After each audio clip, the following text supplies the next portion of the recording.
Doug, What's up? welcome to the podcast. Thank you. Yeah, welcome me to your office. Yeah, welcome to the office. Thanks for having me. This is a cool spot. I appreciate you letting us do this here, and for all our listeners and viewers, I'm excited to chat with you. For sure. We only just connected like recently, and maybe this is our second conversation. Yeah, I think so. Yeah. So I'm excited to see where it goes. So I wanted to have you on my podcast because the podcast vision currently is that I'm inspired by people that are progressing, are doing life in a different way, aren't content with where they're at. They're interested in personal development, professional development. It's called Build It Better. To me, it's a pretty big concept, but I get inspired by people that are doing things, and you're one of those guys. Thank you. Just from the little bit that I know about you, and I just wanted to know more, and I wanted to talk, and I think that you could provide a lot of value to the listeners that we have, the viewers that we have, and I just wanted to chat, if that's cool. Cool. All right, so super conversational, but that's the vision of the podcast. That's kind of why I wanted to have you on here, because I think that you've got some value to give. But if you would you tell everybody a little bit about your background, who you are, where you're from, and maybe let's start there. The easiest way to start is I am from here. You're from here. Here. So I grew up just south of Raleigh, in a small little town called Sanford. My grandparents lived in Raleigh, my parents lived in Sanford, so I'm sort of between the two places. And I grew up in a pretty untraditional way. My grandfather was an entrepreneur. He had a series of furniture stores across the triangle. My parents owned a furniture store. My aunt and uncle owned a furniture store. My grandpa owned a furniture store. Oh, wow. So I grew up quite literally in the furniture store. So I was either coming from, or talking about what happened at the store today. Got it. So my first chores were putting together bookcases and dusting furniture. And my first job was at 12 years old on the sales floor. Oh. And so I grew up in business. So when I wasn't doing that, I was playing basketball, and those were really the only two things I did as a kid. And so it was fun at times, and I also hated it because I was effectively free labor, you know what I mean, until I left for college. And that was the first time I got a chance to actually work for money, and realized how much value there really was in growing up in business. Because many nights we ate dinner at the furniture store. Yeah. Breakfast was at the furniture store. And if it wasn't, it was just super late after we got home. We worked 12-hour days, 6 days a week. And so it instilled a work ethic in me that, my grandfather used to say, if God only took one day off when he created the entire world in a week, then we're not going to take 2 days off. We're going to take one day. And so we would take Sunday, but that was it. We'd work our faces off. And the answer to every problem as a child was always work. If you were cold, it was that you weren't working hard enough. Working people don't get cold. If you were having a hard time going to sleep, it was because you didn't work hard enough that day, right? And so it was a really interesting and fun and cool and traumatic at times. Yeah, how did you feel about it in the moment? Did you think it was cool? Sometimes. Well, one of the things that drove my athletic ability is at the loading dock, we had a basketball goal. And the deal was, between me and my dad, was as long as I was shooting, I didn't have to work.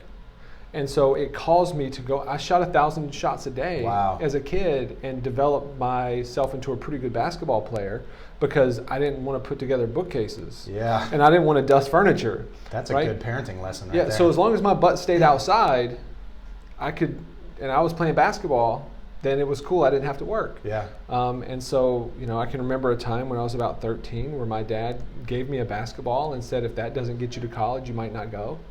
And so I didn't know if I wanted to be in the furniture business or not, but I knew that I wanted to have a choice. And so academics was never my thing. Dyslexic, all these other learning disabilities. And so I knew that if I was going to have a chance to do anything other than being in the building that I grew up in, basketball was going to be what got me the opportunity. Yeah. And so it caused me to really focus in and hone that. And I wasn't the kid that loved it. I just happened to be good at it. I had a body to be an athlete, and I had the work ethic to outwork people, practice more, And it was really sort of my therapy as a child, was to just be out there shooting. So those were the only two things I knew as a kid. Okay. Yeah. Did you go on to play? I did. I played college at Liberty. Okay. And I played long enough to find the person I wanted to marry and get my butt back home. Oh, all right. So, tell me more about that. So I played. I didn't play my final year of eligibility because my grandfather called me and offered me an opportunity to purchase the flagship furniture store in Raleigh. But his catch was that I had to graduate college early, and I was not on track to I was not on track. And so I had to do like full loads through the summer, extra stuff during the next 2 semesters to make that so. And then just before I left, I was a big shoe collector in college.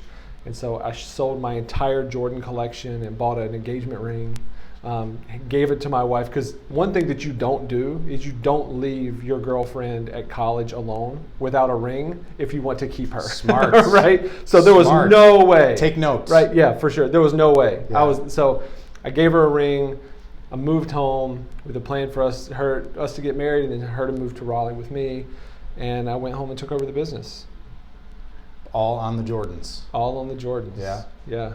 I love that. Yeah. All right. So I know you're a dad, and so how do any of these lessons you learned growing up in the furniture store there and shooting hoops and the work ethic you got, how does that translate into how you parent now? It's interesting because my kids have such a different life than I had. Like my business, although it's entrepreneurial, it's not inclusive of the kids. Like my business is much more mental, emotional, it's less physical. Yeah. I grew up delivering furniture and selling furniture and seeing my parents interact with customers. My kids don't get to see me interact with customers the same way that I did with my... Let's go into your business then. Yeah. Talk a little bit about what you do now for a living. So my goal, I ran the furniture business for 4 years and then left the business primarily because I hated it. I realized that I went into it because I thought I would make a bunch of money. And then I realized that it wasn't fun. And when you're doing something that you're good at in a context that you don't necessarily enjoy, because there's a difference between being good at something and enjoying something, right? Yeah. And so I was good at it, but I didn't enjoy it. And so it was killing me, man. Mm-hmm. Like my relationships were suffering. It was like I wasn't sleeping well. My body was hurting. Like I was heavier than I needed to be. I wasn't working out anymore. I felt like I was like deteriorating as a human. Yeah. So I decided to get out of the business and went to work for a mattress company, Tempur-Pedic, entry-level position just to get out of the business. And that was pretty traumatic for my family because when you have a family our family is the furniture business. Right. And so when you say I'm leaving, the sense that it's easy for them to get because of how intertwined our identity is with the business is like, well, if you leave the business, you leave the family. That's right. And there's no, it's the same thing. And so that was really tough, and that caused a lot of hard feelings and stuff like that. And we left the business that same month. My daughter was born, and my wife quit her job to be a stay-at-home mom. Okay. So we lost like 70% of our income in a 30-day period. And I just decided that my goal in life and my career was to do something that had really 3 elements: that was fulfilling, that was impactful, and something that I could do what I wanted to do when I wanted to do it. So I didn't want to have a boss telling me what to do. I wanted to be able to make an impact that I felt like my potential could make with and on people and help other people's lives get better as mine did, and to have a similar trajectory. And then, do it in a way that I enjoyed. I like doing it. Did you get to that point all on your own, or how did you get there? I feel like a lot of people maybe inside have similar thoughts, but taking the action to make those decisions. So it's easy for me to say, my stock answer is I did it by accident. But the truth is I was just willing to eat dirt for a really long time. Having the entry-level position, I just went head down I worked long hours, and focused on development. And so my goal was to get to a place where people had to either recruit me or promote me. Wow. or I just had to go do something else. And so for 6 years, I never had a job or position more than 18 months. I either got promoted in the company, moved to another organization for a better role, or just quit and went and did something else. Yeah. During that same 6-year period, by happenstance, I ended up taking the Dale Carnegie program. One of my customers invited me to attend with them, Okay. and just on a whim, I got an opportunity to go. I had this life-changing, like transformative experience as a result of attending that program. And then for the next, that 6-year period, I just connected with the people at Dale Carnegie and apprenticed. Like I worked for free and did anything they asked me to do. Like I would like go get coffee, help the instructor, like show up early and set up rooms just for the opportunity to be around that group of people. And the person who ran the Raleigh market ended up turning into like a dad to me and a real mentor. And after 6 years of essentially working for free, I got an opportunity to become an instructor and start making a little bit of money and then start developing my coaching practice. And then after that, it just exploded. And it looks like that I just grew my business fast, when really what happened is it was really gradual for 6 years and then suddenly for 24 months. Yeah. Right. Yeah. And then I find myself in the business I'm in, which is accomplishing the things that I wanted to accomplish. It's fun, it's fulfilling, and I'm a contractor. I'm a 1099 with Dale Carnegie. And so I don't technically have a boss. It's my business is in partnership with their business. And so I was able to accomplish that took a decade. Overnight success. Yeah. 10-year overnight success. That's exactly right. Yeah. Yeah. Have you given much thought? Do you know why, or what are your thoughts on? I feel like there's a lack of that sort of mindset these days, that not everybody's willing to do that grunt work for whatever it takes for a few years behind the scenes and really make themselves add so much value to whatever they're doing that they either need to be promoted or somebody else is going to steal them away. Yeah. There's more of this overnight success mentality, this fast pace on Instagram that everything happens. Sure. Nobody wants to work hard for it. Am I off base on this, or do you think that that's common out there right now? I mean, I think it's certainly common, and rightfully so. I mean, I grew up in a world where before Instagram existed. I grew up in a world before Facebook, really before the internet for all intents and purposes. You grew up in that same world. Oh yeah. And there's a whole generation of young people that didn't. Mm-hmm. So if the only information you get is that you can be an overnight success, you can make a fortune just for showing up, then why wouldn't you believe it? I would want to believe that. Yeah. But I had the privilege of seeing my, depression baby grandfather work his face off. And I knew what it looked like to make tons of money and be really successful financially in business. I watched my dad sweat his behind off delivering furniture, and my mom sell her butt off it. And then when the doors close, get in the office and do the work. So for me, that's what I saw. That's what I was conditioned with. Right. But there's a whole generation that's being conditioned a different way. Okay. So I think people give them a hard time for it, but it's really not their fault because they're just living in the conditions that they're being told. So if I believe that if I grew up in a similar circumstance, I'd probably believe the same thing. Yeah. I was also fortunate to always have a certain level of success and a certain level of failure at the same time growing up.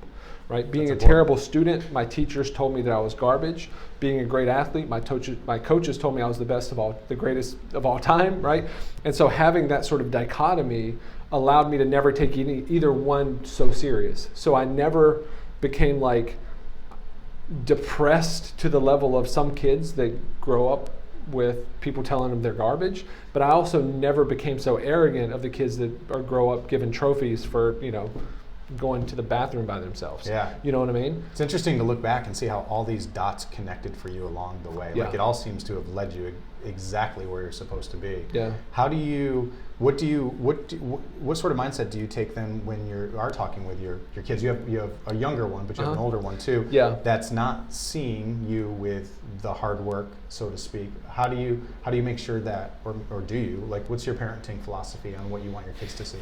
My basic 30,000 foot parenting philosophy is really simple. It goes like this: I'm going to do the best I can with the tools I have. And when my kids are 21, I'm going to apologize. like that's it. You know, I mean, that's damn good. It's what my parents did. It's what their parents did. I mean, I think it's what every loving, caring parent does. Is they do the best they can with what they have, and their kids can look back at that and go, "Man, you screwed up here, here, here, and here." And I think the variable is having a parent that's willing to go, "God, you're right. I'm sorry you had that experience. I wish I had been better for you." Damn, that's good. I find that I apologize to my kids. I mean, I've got a 1-year-old son that I'm apologizing. He has no idea, but it's not about him understanding as much as it's about me having the practice and the empathy and the humility to just go, man, what happened yesterday, or what happened at dinner, or what happened last night, or what happened, in that moment when I lost my cool, or I snapped at you, or I don't know, whatever it was. I wish I would have done better. Couldn't agree more. And I don't have it figured out by any means, but I do know that as I've thought about my parents, when my relationship got really good with them, and we've had some complicated parts of our relationship, mainly because we're all so entrepreneurial, decided, sort of hard-headed people. We're all sort of have our own sort of vision and we go after it. So we kind of bump heads a little bit. The more I've understood about my parents' journey and seen them as people and seen them as flawed people, the more empathy I've been able to have and understanding. And so empathy and understanding is what I try to drive in my children more than anything else. And just being gentle with them, man. Like it was last summer, my wife and I are on a walk, and my daughter's on her scooter. So she was 7 at the time. She's on her scooter up in front of us. And just off a whim, out of nowhere, I said to my wife, I really wish she would fall off that scooter. Like I really had a vision. Like I hope my 7-year-old, my perfect little 7-year-old daughter takes a tumble and like bumps her elbow and scratches her knee. And my wife's like mortified. She's like, "What are you doing, dude? Like what kind of where are you going with father this? says this?" But my thought was like, man, I had all of this stuff to deal with as a kid, like having a non-traditional childhood, being at work at 5 years old, having all of these learning disabilities, having all of this trouble getting through elementary, middle school, high school. I had all of these things that taught me grit and perseverance and all of these taught me how to be creative and make winning situations when the rules weren't in my favor, to figure out a different game to play, right? All of this stuff. And my kids my daughter's super smart. She's cute. She's tall. She's athletic. Like she has everything going for her. And I'm like, man, it'd be great for her to just have something that was hard, I get it. I get it. And also, I don't want her to fall off her scooter. Sure. And I want her life to be perfect. Yeah. But I also believe it's my responsibility to shepherd her through any and every possible emotional situation before she leaves my care. Because if she's going to have her heart broken, and she is at some point, I want it to happen when I can sit on the sofa and hold her, not her sophomore year in college. Yeah. Right? Yeah. And the same with my son. Like my philosophy is to be the man that I would want my daughter to marry, and and simultaneously be my man I want my son to become. Yeah.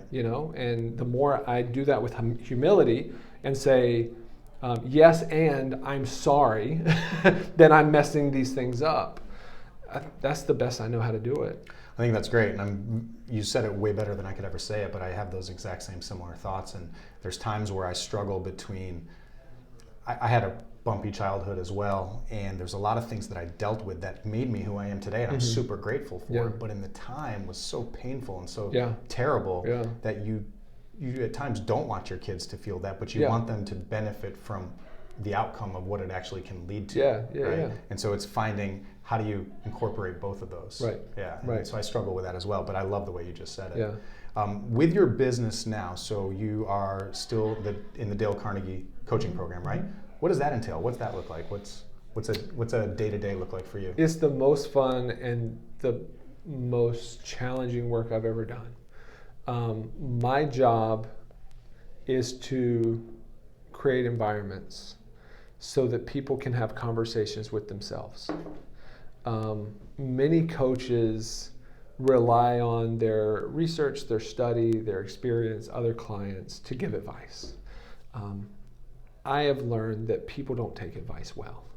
They execute normally on their ideas, but on my ideas, they have to run it through this like filter. Yeah. And so I stopped giving ideas and advice a long time ago, and have learned that there's really two ways. One way, and this happens often, maybe just as often as the other, but one way is through this idea of transference.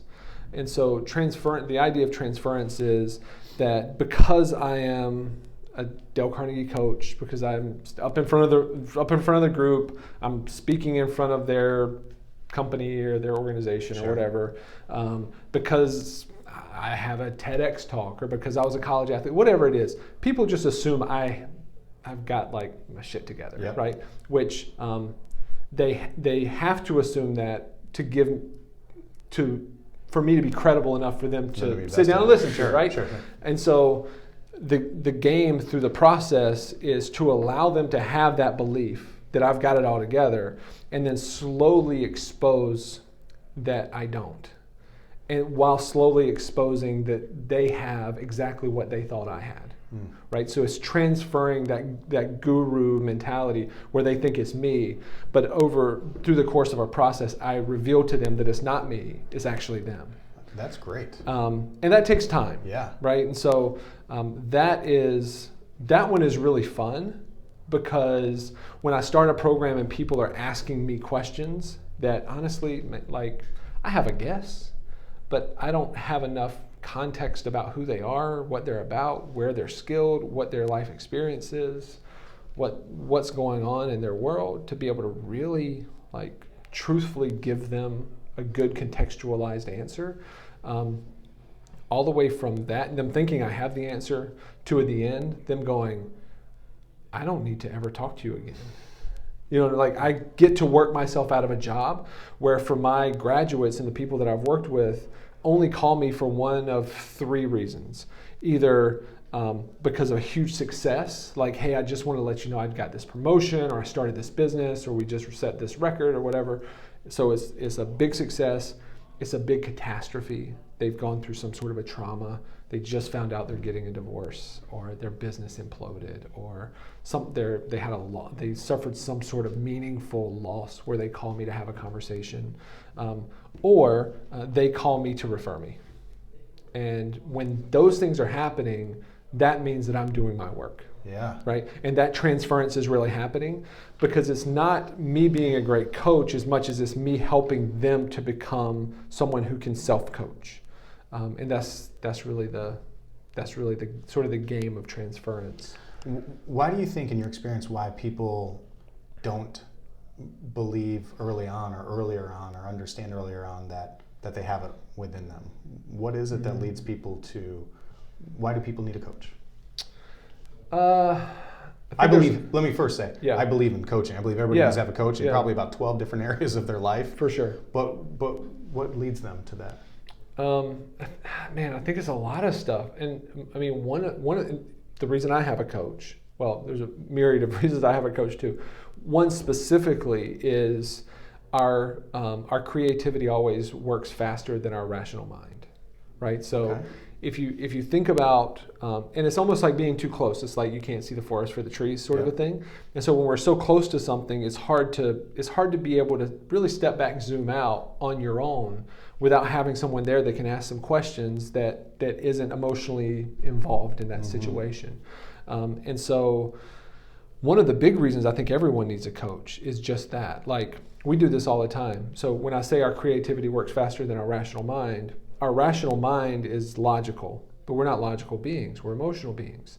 And so what happens is, you know, our morning's going fine, we're on our way to a meeting, and then traffic gets backed up. And here's what our creativity does. Our creativity goes, oh my gosh, I'm in traffic. I'm going to be late for my meeting. If I'm late for the meeting, I'm not going to get this piece of business. If I don't get the piece of business, then I'm going to maybe I'm not going to meet my number. If I don't meet my number, I'm going to lose my job. If I lose my job, I'm going to lose my house. If I lose my house, my significant other is going to leave me. If they leave me, then I'll never see my kids again. If I never see my kids again, I'll probably lose my health. And if I lose my, right? All so they go traffic. through this thing, Yep, right? I get it. And if they would just sit for 14 seconds, traffic's going to ease up. They're going to make their friggin' meeting 90% of the time, right?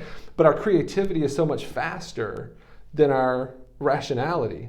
And so one benefit to a good coach is someone that can just simply go, do you know that this to be absolutely true? You go, well, I think so. Okay, so what evidence do we have? And as in the words of Brian Cady, is a great coach helps people to love what is, and then to be able to work with that instead of getting in our creativity, which causes fear and stress and anxiety, and then it causes us to have less emotional equity, less willpower. We make worse decisions, and then all of a sudden we're eating poorly. We're not treating our bodies well. We're not treating our relationships well, and then it becomes a self-fulfilling prophecy, and we end up getting what we were so afraid of because we're draining ourselves, and we don't have someone there to just hold space for us for a half hour, right?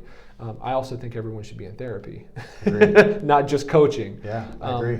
So that's one of the reasons. The other reason is, in general, I think sometimes as parents are doing the best they can, parents don't often do a really good job of helping their children understand, number one, their true identity, because they can't, because parents can only parent through their lens, not through the child's lens. And I think parents can tend to try to protect their kids to the point where it breaks their ability to see their own potential. It's like, don't try that because I don't want them to fail. Like, don't go for the lead part in the play. You probably won't get it, right? Go for be a tree or whatever it is, right? And so a kid isn't taught how to deal with failure, and then they're only congratulated on success. They're not applauded when they try something hard and miss the mark, right? Well, we also don't encourage failure, right? We're awarding just participation. Yeah. And then other things are just like societal norms that happen for kids. Like for me, I grew up in a culture where I grew up in a traditional, fundamental Christian Southern culture. And the concept that I was taught is that every person is born evil with a sin nature. Wow, okay. And so if you're born and the essence of who you are is bad, how can you ever be consistently good, right?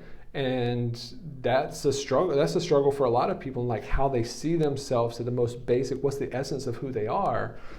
If you see yourself as innately bad or innately sinful, it's going to be really hard for you to reach your true potential. True. But if you see yourself as someone who's unique, who's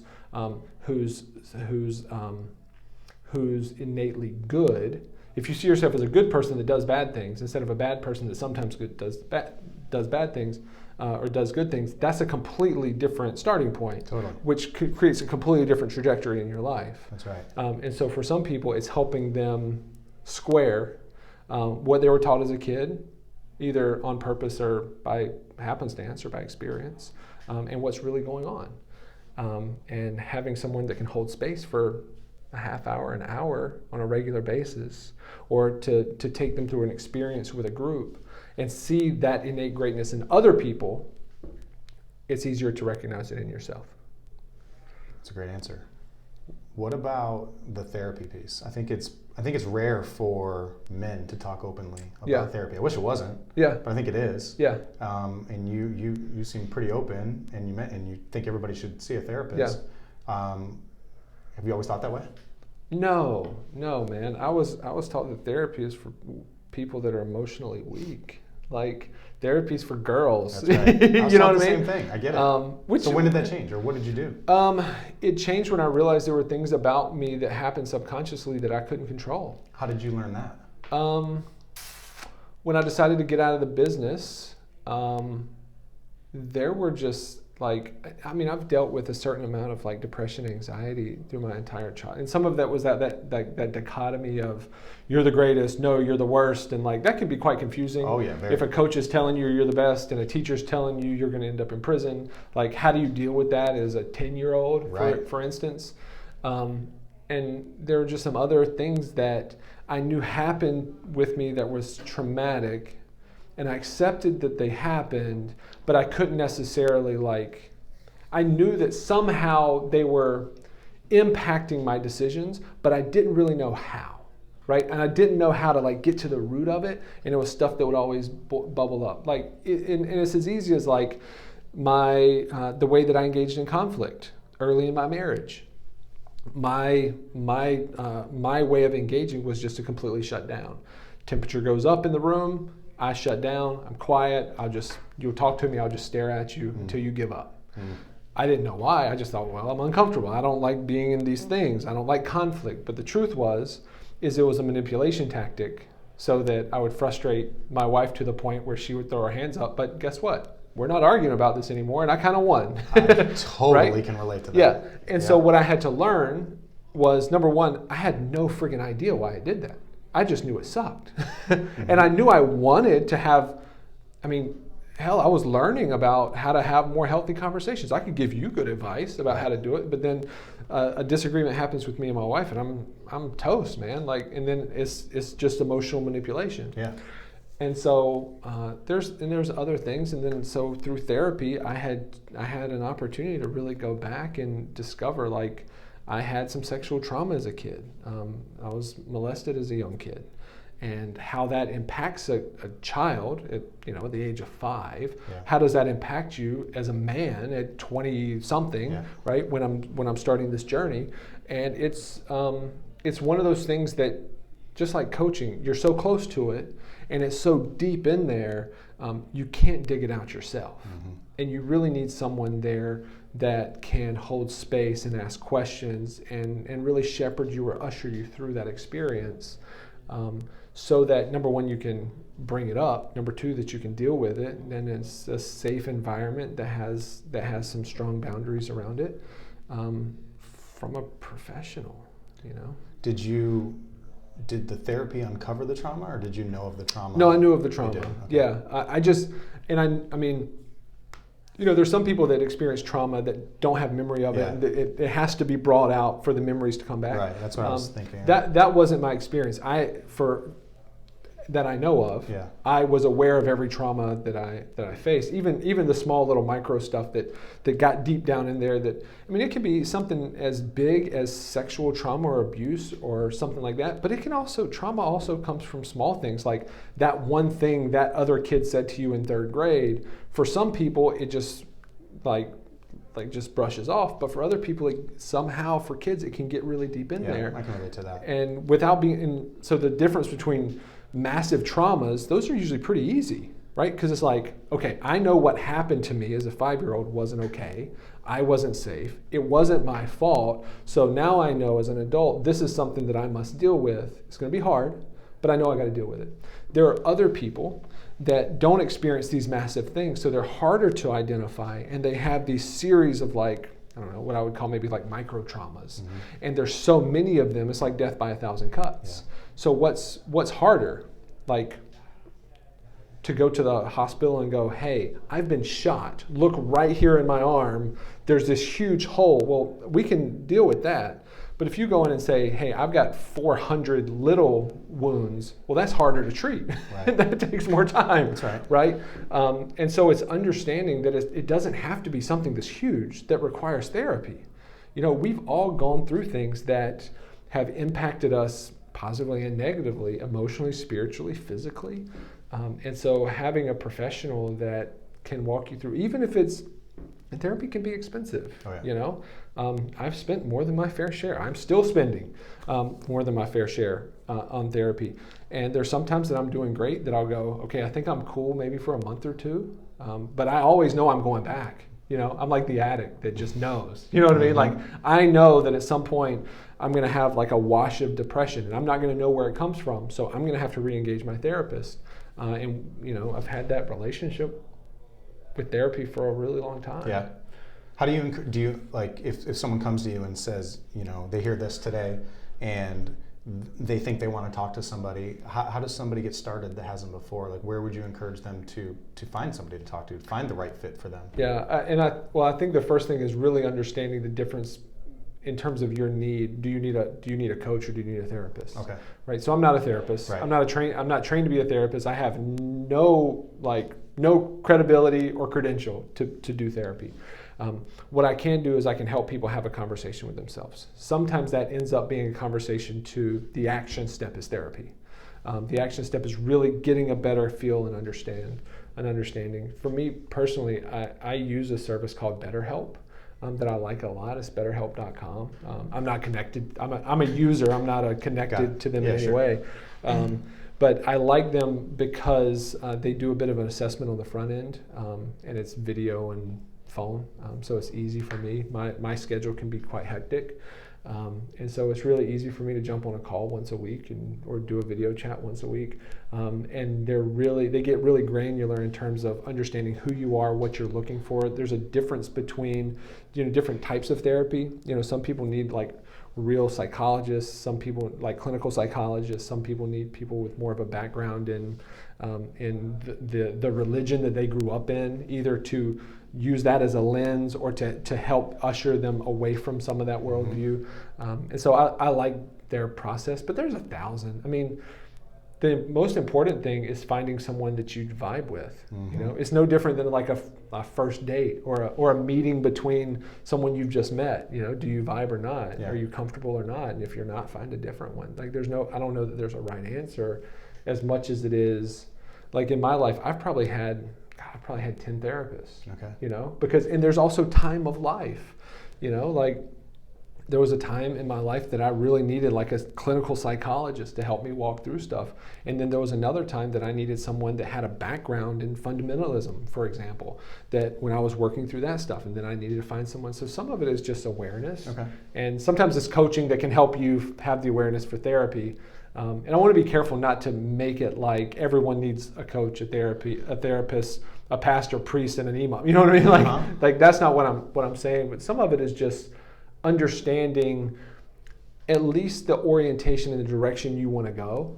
You don't have to know where you want to end up, just the direction you want to go, and then figuring out what is the next practical step that'll get me there. Yeah, I think, not to oversimplify this, but I think the bottom line is people need to have people to talk to. For sure. And I think we often, I don't know where it happens, because I can't think back to my childhood and never remember a time where someone told me that therapy's for girls or boys don't cry, or maybe I can remember that part. It's implied though. Yeah, but it's implied. It's implied everywhere. Yeah. We see it everywhere. Yeah, for sure. And so I think that a couple things I have going for me, if you will, is that I married a therapist. That so helps. My wife's a former mental health therapist. Does she charge you? Sometimes. We all pay somehow. Okay, that's fair. But she has she opened my mind to that whole thing. Yeah. And it never that I was like consciously like I will never go to a therapist before her. Right. But once I saw what it was like and that it was okay and that it's really, really good, my whole perspective shifted. 100%. And I also am really aware with how I definitely talk to both of my kids and hopefully not continuing some of those stereotypes or some of those things that, when my son falls down and cries, I don't pick him up and say, you're okay. I ask him, are you okay? Right. It's just little things like that to try and hopefully, I don't want to say prevent, but to hopefully give him another view, another perspective. Yeah. Maybe. Yeah. You've talked about religion a couple times, and I know you've had a podcast that talked about that. Yeah. Talk to me about the role religion is in your life now, coming from the background you had. Is it same, different? It's very different. I grew up in a very fundamentalist way of seeing the world, which, looking back on it now, I really appreciate it. It's not currently how I see the world. It's not how I raised my kids to see the world. What it did do for me, though, that I don't think it gets enough credit for people that leave it, which seems to be more than sometimes stays, especially kids that grew up in it, is that it gave me some containers in how to see the world. It's my belief that you can't understand the abstract until you understand like the particular, and until you have a lens to see, you can't adjust the lens. So you got to have a starting point. Sure. So it gave me a really concrete starting point for, like, for example, like, who do we believe is God? How did we get here? What are we here for? What is our relationship like with God? How does that relate to other people? And so growing up in that really fundamentalist thing, one of the things that they did well and still do well is, man, they take care of each other. And they do give money to help people, you know? And there's some things they don't do well, like, you know, threatening conscious eternal damnation on kids that, you know, disobey, you know what I mean, for instance. And the some of the traumas that causes, and, you know, how teaching things that sort of imply that God is kind of like an angry old man waiting for you to do something wrong so, you know, he can punish you. Yeah. Or just that God is implicitly a man. Yeah. And that has only male traits, and that is a judgmental over loving and stuff like that. So my view of who God is has dramatically changed, and I would say I still identify as a Christian, but I will also say that non-Christians have brought me closer to my faith in my adult life than Christians have. Mm-hmm. And it's meeting people that as a kid I was taught that are wrong, sinful, bound for hell, right? And then hanging out and developing friendships with people that are from different ways of seeing the world, that are, you know, agnostic or atheist or Muslim or Hindu or Buddhist or not married but living with their significant other, or are gay, or whatever it is, right? And really getting to know people and going, oh, they're not that terrible. They're awesome. Like, they're better. Like, they're more empathetic and more loving. And when we think about, like, what the Bible teaches about the fruits of the Spirit, like, I'm seeing the fruit of the Spirit. Like, I'm seeing God in these people that I was taught God hates. They're more Christian, right? Yeah, and it's like, you know, I've irritated a couple of my Baptist friends by saying things like, "Man, Jesus was more of a Buddhist than he was a Baptist." You know, when you really read what he taught, what Jesus taught through the Gospels, Jesus is and you know, Jesus created an Eastern religion, right? It's not a Western religion, but as it's been westernized and colonized and empire has sort of shifted and shaken what Christianity has been to people, it has been a tool for some not good stuff, right? And there is some room for criticism, and there is some room for interrogating the reality of what this thing is. But for me, it's also a powerful example of that, you know, nothing is good or bad. You know, and this is one thing I teach. I constantly am trying to teach my kids is that there's, in my opinion, there's no such thing as good or bad people. There's just joyful people and miserable people. Yeah. You know, when we're joyful, we're pretty good people. Yeah. When we're miserable, we're pretty bad people. And that applies to anyone. That's right. And I mean, if you look at the research that's done on, for instance, crime is based on place as much as it's based on people. Right? Yeah. So when you put people in a particular circumstance, in a particular area, in a particular struggle, they're more likely to commit crimes. It doesn't make a difference whether they're Christian, Muslim, black or white, or gay or straight, male or female. When people are miserable, they're more likely statistically to do miserable things. Yeah. When they're joyful, they're more likely to do joyful things. And it ends up being that easy. And that drives a level of empathy to go, oh, that's not personal. They're miserable right now. I teach my kids that a lot, or at least my daughter who's 6. We talk a lot about, you know, she's in first grade and she's, you know, things happen in first grade. Kids say things, kids do things, you get left out. People say mean things. And I constantly say, and it's so basic and cheesy, but I'm talking to a 6-year-old, is that hurting people hurt people. Of course. Say it over and over. And so I constantly try to help her understand that it's not her. Yeah. You know, and she can decide how she reacts, but more than ever needs to show compassion and empathy and actually be there for somebody that's, you know, sometimes maybe not saying the nicest thing to you because we don't know what they're going on, even when they're 6. Right. Our language for that is haters gonna hate. Same principle. I like that better. Same principle. I like that better. But that's really the game, I think, for parents, is to teach them that nothing's personal. Everything that is pointed toward us is just a manifestation of that person. Yeah, exactly. If you were to take yourself out of that situation and replace yourself with someone that is just sort of like you, that other person is going to treat the next person the same. Yep. Right. So it's not an isolated incident most of the time. Yeah. The thing that I think is important for us as parents to teach, especially our younger children, is number one, how to manage that in a kind way while still having boundaries. Oh, they hit me because they're miserable. That doesn't mean they get to hit me again. Right. Right. Right. That gives me some awareness. Now I have to take action. Exactly. It doesn't mean we hit them back. Right. But we remove ourselves, or we defend ourselves, or we get help. Right. It doesn't mean that we end up being floor mats. Right. It's not everything's Hakuna Matata. Right. We have to teach them not only to have awareness, but also to be able to set effective boundaries that protect them physically, emotionally, spiritually. Right. Yeah. Yeah, I agree. So with your business, you've done some podcasts before. Having this conversation is super exciting for me, just because I am learning a lot from you. This is more of a coaching session for me, just by the way. So, excited that people are listening and watching, but this is coaching for me that you didn't know you were going to do. But, talk to me a little bit about what you've done to grow your business. I know you've had some podcasts. I know you've stopped some podcasts. I love your philosophy on life and what brings you joy and what also creates the most impact. But I'd love to hear a little bit more about your journey with growing your business, how podcasts played into that, why they maybe aren't right now, and what your vision is for the next 5 or 10 years with your business. Yeah. In terms of long-term vision, I have none. I hope to continue the same path of I don't want anyone to be able to tell me what to do. I want to do things that are fulfilling and impactful. Okay. And that's one of my things that I do every single year is I take a piece of paper, I draw a line down the middle. On one side, I write a list of everything that I'm doing currently that is fulfilling, that I enjoy doing.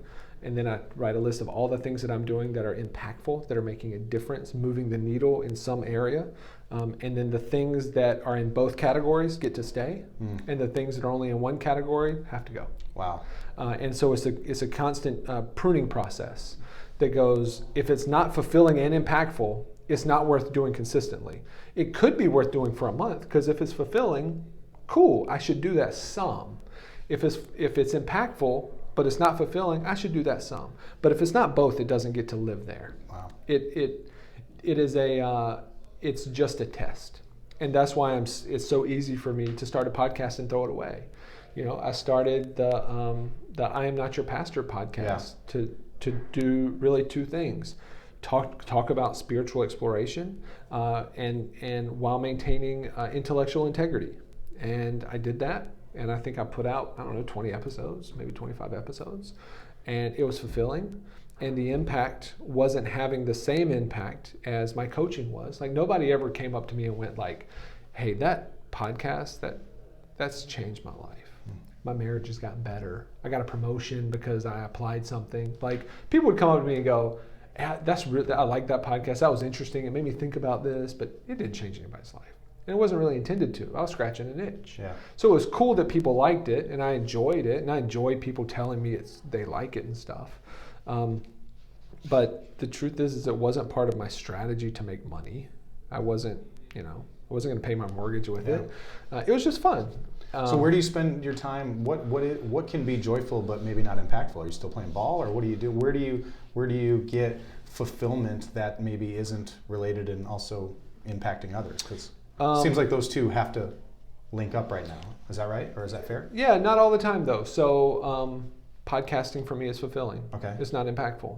Are you still doing it? Nope. Okay. Killed it. So what are you doing? Where's the joy coming from? I have moved. Right now, I'm in a very specific area of impact because I just did this in November. Yeah. So I'm primarily right now, I'm only doing fulfilling, impactful stuff. That's your focus. That's it. That's it. An example of something that's fulfilling that I don't know whether it's impactful, is this conversation, Yeah. right? This is fulfilling. This is super fun for me. Well, you're impacting me. Yeah, right. Yeah, so you're doing both. And we'll see, right? Because maybe somebody listens to this conversation and gets something that's mind-altering or life-changing.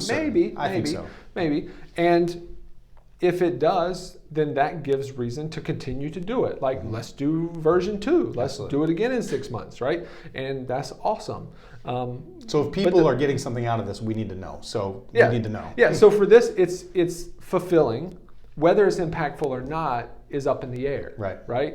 And so that informs how many of these I do when other people might reach out. That's right. To go, hey, can we do a podcast together? And the answer is normally, well, maybe. It depends. But right now, I'm focusing 100% on things that are impactful and fulfilling. So things like I'm doing more coaching now than I've done before. I'm in the classroom teaching more than I ever have before. I'm taking less keynote gigs because they're really fulfilling, not as impactful. I can have more impact in 90 minutes with one person than I have if you give me an hour with 500 people, just because of the depth that I can get with people. So I'm focusing more there. I'm focusing more on self-reflection and journaling than I am creating content through blogs, because it has as much fulfillment and more impact for me and my ability to be clear-minded and grow and develop myself.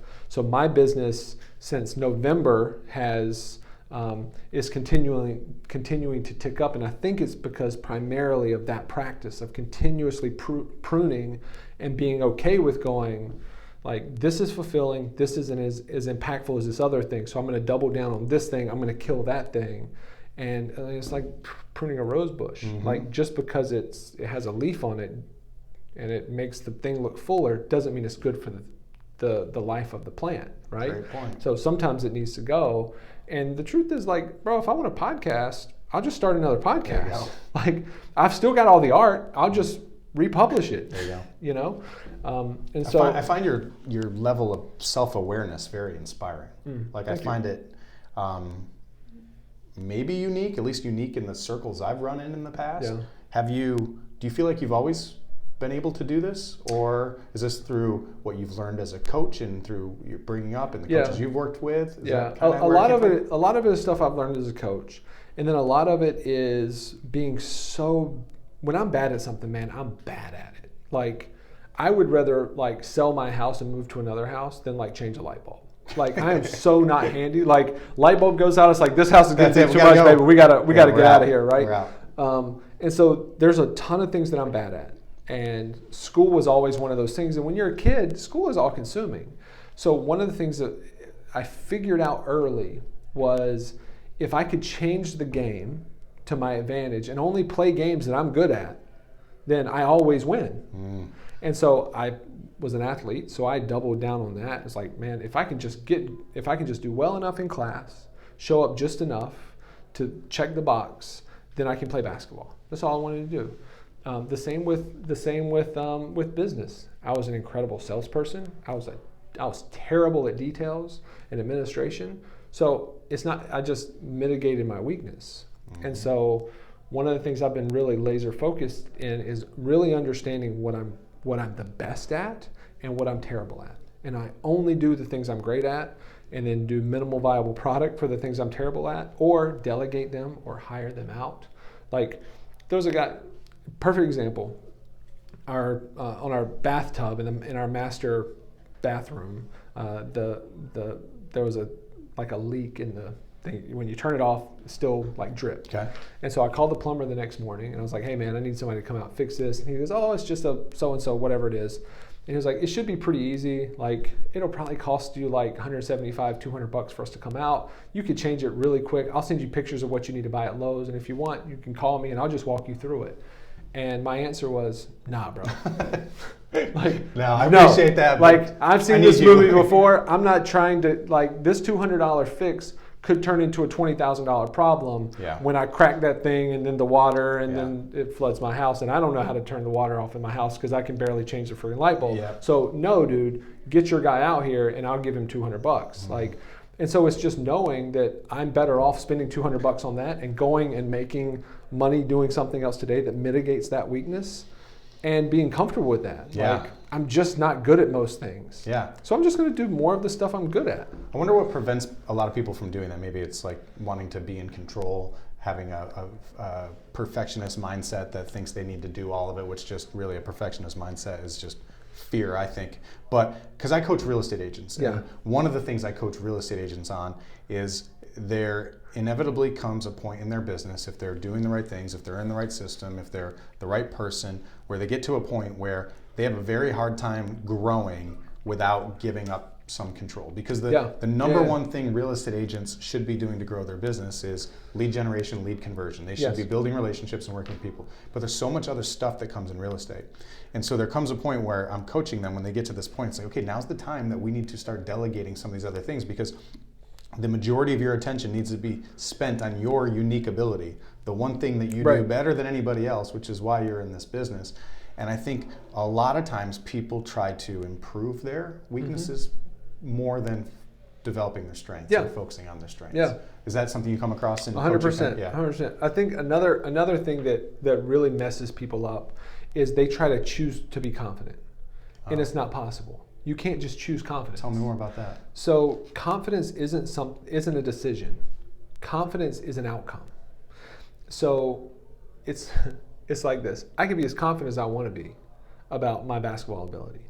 But if you put me in a LA Lakers jersey and put me in the middle of the floor, all that confidence goes away when it's contextualized and I have to perform at a high level. Yes. I have no confidence all of a sudden. I can be as confident as I want. That's not confidence, that's arrogance. You can choose arrogance, but arrogance doesn't get a result, right? Arrogance gives life an opportunity to punch you in the mouth. That's it. And so confidence isn't something you can choose. Confidence is something that has to be earned.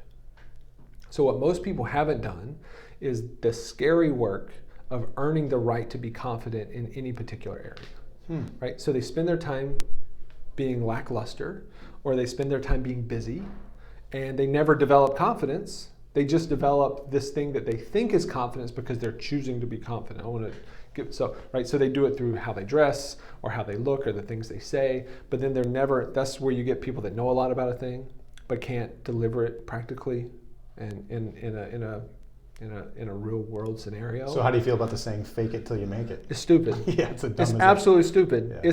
It's one of the dumbest pieces of advice I've ever heard. I would agree. It's be humble until you earn the right. It's not fake it till you make it. Fake it till you make it is a loser's way to get ahead. It fosters inauthenticity. It fosters a lack of integrity. Yeah, well, someone with your work ethic, it'd be really go against everything you believe in to give fake it till you make it any sort of time or credibility. For sure. And so when I think about the question becomes, so how do you earn the right to be confident? That would be it. This is what people, I believe, in my experience, people lack. The way that you earn the right to be confident is through courage. So courage is a decision you can make. And then being strategic on how you apply courage to certain situations to test things. Because there's different ways to apply courage, right? I could apply courage by jumping out of an airplane without a parachute. That would take courage, but it wouldn't get me anything favorable. It would just kill me, right? So there's courage to the point of trauma or death, right? That's not what we're looking for. But the question is how can I do something that's a bit uncomfortable, that takes me out of my comfort zone, that takes a little bit of courage to take the first step to try something, and then observe as objectively as we can be as humans, and then observe what happens around me, right? It takes courage for me specifically. I said that my sort of go-to in conflict was to shut down. Well, it took a tremendous amount of courage when that feeling came to go, okay, I know this is going to happen because I've talked about it with a therapist and a coach. I know this is coming. I know this feeling. I'm aware of this feeling. Now I have to have the courage to make a new choice.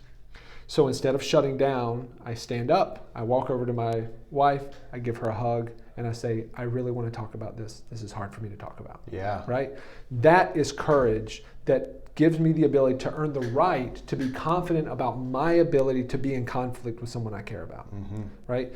I can't just decide, well, I'm just going to start talking more. That's not how it works. I have to have the confidence to take the first step. And then once I've done that, then I have the confidence that, oh, I can knock myself out of that feeling or that being stuck. So now I can go a step further. So then I can do that until I earn the right to be confident to say, I don't ever shut down in conflict. I can always engage. Wow, that is just powerful. Choosing courage. You can choose courage at any moment. Anytime. Anytime. Yeah. I love that. Yeah. I appreciate you sharing that. But that doesn't mean that you have to be careful with your courage and be strategic, because courage also causes you to walk up and punch the biggest dude in the bar. Done that too. Right. That's courage. Didn't work out so that's well. Stupid courage. Yeah. So it's what sort of courage can you demonstrate today that could result in a non-fatal error? Yes. Because we want to index on things that I'm going to fail at more than I succeed. I want to practice to the point of failure. Right? It's what we did, our ball handling drills in college. We used to have a coach that said, if you're not failing, you're not getting better. And so he would say, practice to the point of failure. So when we were doing our ball handling drills, he wanted to see balls go off into the fourth row. Wow, he wanted coach. to see us dribble it off our foot. Because if we didn't, and we were just dribbling inside of our skill, well, we're not earning any right to become more confident with the basketball. Yeah. It's the same with life. That's a smart coaching move right there, because I don't think I ever had anybody focus on the mistakes in a positive way coming up in the sports I was playing. Yeah. I like that. I want to be mindful of our time, and a couple things before we wrap up. What is, let's see here, how do I say this? Well, one, before I get into this, let me backtrack for a second. Where can people connect with you? Where can they find you if they just want to follow along with what you've got going on social media, or if they're interested in coaching, want to connect and see if it's the right fit? How do people get a hold of you, or where do they connect? Social media, I'm most active on Instagram, DougStewart919. Same handle on LinkedIn, Facebook, all of those, so wherever people are comfortable. Okay. And then I'll give you my email. You can just link that in the bio or the description. Okay. But yeah, I'm an open book, man. Perfect. Are you accepting clients? How does that work? I'm accepting the right client. Accepting the right client. Smart. Yeah. Smart. So it's fun to be in a position where you can choose. It is. Who you work with. It's a unique thing for sure. And it goes back to, is this work going to be fulfilling? Is it going to be impactful? Yep. Yeah. You get it. I mean, I think it is unique, but I don't want to get off on this, but I don't think that it should be. I think everybody should take time to really you don't need to work with everybody. Some people are better fits than others. Right. In any business. When I coach real estate agents, you don't need to take every single client. Yeah. There are some people that you should not work with. You don't work well together. Yeah. And the only caveat to that is unless rent is due in 3 days. Well, right? Then, so in the beginning, it depends on where you Fair are. enough. In the beginning, you take every customer that'll hand you $1, You right? hustle. For any price, 100%. And then you work yourself to the point where, and this is fortunately where I am, is that, man, I turn down as much business as I take. Not that like I'm too good to work with people, but a lot of the times it's the transference thing. Yeah. If I don't feel as though I can have that moment of transference with a client where they will leave my care knowing that their innate greatness will drive their success, and recognizing, oh, I just thought Doug had it all together. He's actually just as much of a mess as I am, right? And if I can't do that, maybe they need therapy. Maybe they need a different coach. Maybe they don't need a coach at all.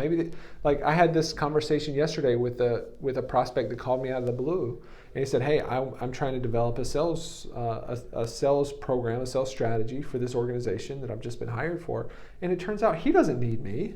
It's a matter of courage and confidence. Mm-hmm. He needs to earn the right that he can do it, because he has all the credential. He doesn't need to pay me."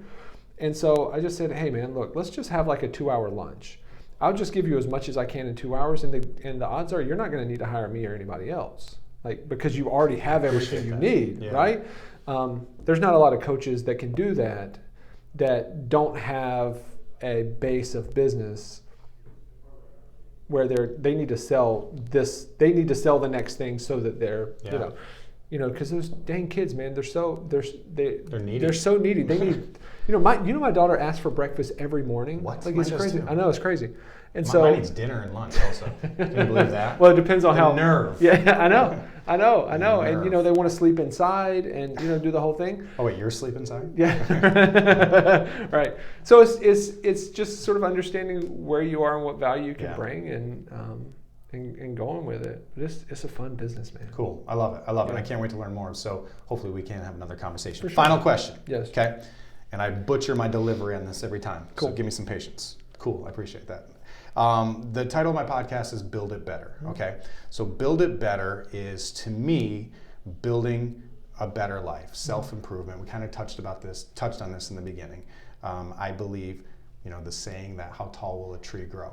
As tall as it can. Mm-hmm. I believe humans don't always live up to their potential. I wasn't living up to my potential. Yeah. So through this past year or so, I've been really interested in learning what other people do to reach their potential, to build it better, to grow personally, grow professionally. So my question to you, and it's probably a slam dunk to use basketball terms or toss you a softball right. here, like what are you doing in the terms of improvement in the personal and professional development? What does Build It Better mean to you? What's your take on it? I'll give you the short and the long version. The short version is, and this is the advice that I would give anyone, including the past version of myself, is simply this: double down on your strengths, forgive yourself for your weakness. If you can master that, then you can get really friggin' close to your potential. Damn, that's good. What I do specifically is I always assume that there's a different angle, there's a different perspective. And so every situation is like a beach ball, right? You're on one side of the beach ball, it's red, on this side is blue, on that side is yellow, on that side is purple. And so having the empathy to go, hey, I'm only seeing my perspective. And the most important thing, I don't need to think about my perspective so much, I can get to it lightning speed. What I have to do is be humble and empathetic enough to ask people that see the world differently than me, that believe different, that maybe have a different political, religious persuasion, that grew up in different places with different ideals. Be willing to ask them, how do you feel about this? How do you see this? How do you read that? And then listen without engaging, right? Without trying to convince them or even tell them what I think, because it doesn't matter. And the better my skill of going around the beach ball of an idea or a situation or a circumstance, I find the more empathy, the more humility, the more growth that I get, and the more ability I get to get closer to objectivity, which true objectivity doesn't exist, right? We're always subjective to a certain degree. I agree. And then getting quiet enough to be as aware as I can possibly be about what's really going on. Not getting stuck in the creativity over rational mind trap. So some of that involves things like meditating, journaling, having a spiritual practice, getting around people like yourself, Sharif, Freddie, those characters from Raleigh Raw that are walking the same path, and just listening more than I talk. And not listening to compare it to what I believe, but listening to understand, not to respond, is maybe the greatest skill that I'm continuing to develop.